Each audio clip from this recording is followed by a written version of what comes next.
This is ABC's World News Now. Hello to our fans online. I'm Timon Bradley. And I'm Rena Ninen with the top stories on this Tuesday, July 1st. There have been several reprisals over the deaths of 3 kidnapped Israeli teenagers. One of them, a U.S. citizen, found shot to death in the West Bank. Israel carried out an intense barrage of airstrikes overnight, blaming the murders on Hamas, hitting more than 30 targets in Gaza, blowing up the home of one of the suspected kidnappers.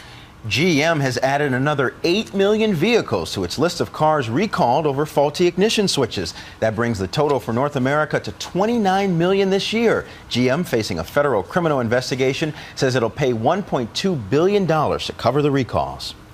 And stepping in and taking matters into his own hands is a trucker who pulled over an Illinois State Police trooper after he says the cop blasted past him like he was standing still in the rain on his cell phone, and he recorded the whole thing. Because you were speeding and you had your cell phone in your hand? No violation on an inspection? The trooper, obviously trying to save face, ran a check on the driver, found nothing but a squeaky clean record, and warned him about improper use of his horn. Get more news anytime at abcnews.com. I'm Rena Ninen. And I'm Timon Bradley. Thanks for watching. This is ABC's World News Now, available anytime, anywhere you want it.